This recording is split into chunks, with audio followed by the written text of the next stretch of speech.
ಕೆಆರ್ಪೇಟೆ ತಾಲೂಕು ಅಗಸ್ರಳ್ಳಿ ಹಳ್ಳ ತೋಟಗಾರಿಕೆ ನರ್ಸರಿ ಪಕ್ಕದಲ್ಲೇ ಇರುವ ಈಗಲ್ ಬಾರ್ ಮತ್ತು ರೆಸ್ಟೋರೆಂಟ್ ಮತ್ತು ಮನೆ ಮುಂದೆ ನಿಂತಿದ್ದ ಮಾರುತಿ ಶಿಫ್ಟ್ ಡೀಸೆಲ್ ಕಾರ್ ಮೇಲೆ ಬೆಂಕಿ ಹಚ್ಚಿದ ವ್ಯಕ್ತಿಗಳು. ಸ್ಥಳಕ್ಕೆ ಕೆಆರ್ಪೇಟೆ ಗ್ರಾಮಾಂತರ ಸರ್ಕಲ್ ಇನ್ಸ್ಪೆಕ್ಟರ್ ಆನಂದೇಗೌಡರವರು ಬಂದು ಸ್ಥಳ ಪರಿಶೀಲನೆ ನಡೆಸಿದರು. ನಾನು ಈಗಲ್ ಬೋರ್ಡಿಂಗ್ ಆ್ಯಂಡ್ ಲ್ಯಾಂಡಿಂಗಲ್ಲಿ ಕ್ಯಾಶಿಯರ್ ವರ್ಕ್ ಮಾಡ್ತಾ ಇದ್ದೀನಿ. ಸರಿ ಸುಮಾರು ಒಂದು 8-8:15 ಮುರುಳಿ ರಕ್ಷಿ ಅಂತ ಬಂದ್ಬಿಟ್ಟು ಎಣ್ಣೆ ಕೇಳಿದ್ರು. ನಾವು ಎಣ್ಣೆ ಕೊಡಲಿಲ್ಲ. ಓನರ್ ಫೋನ್ ಮಾಡುವಂಥದ್ದು ಓನರ್ ಫೋನ್ ಮಾಡಿದ್ವಿ. ಇವರು ಒಂದು ಬಾಟ್ಲು ಕೊಟ್ಟು ಕಳಿಸು ಅಂತ ಹೇಳಿದ್ರು. ಅದಾದಮೇಲೆ ಇಲ್ಲ ನನಗೆ 2 ಫುಲ್ ಬಾಟ್ಲು ಬೇಕೇ ಬೇಕು ಅಂತಂದರು.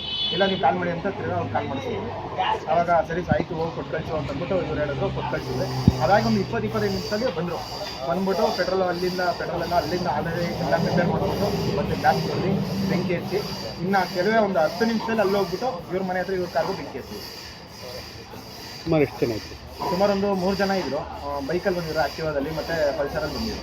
ಅವ್ರ ಹೆಸರು ಎಲ್ಲ ಒಬ್ಬರು ಅವನ ಹೆಸರು ರಕ್ಷಿ, ಇನ್ನೊಬ್ಬನ ಹೆಸರು ಸುನಿಲ್, ಇನ್ನೊಬ್ಬ ಸಚಿನ್. ಇಬ್ಬರು ಫೇಸ್ ಕವರ್ ಮಾಡ್ಕೊಂಡಿದ್ರು. ಇವನು ಬಟ್ಟೆ ಮುಚ್ಕೊಂಡಿದ್ದ. ನಮ್ಮ ಹೆಸರು ನಿಖಿಲ್.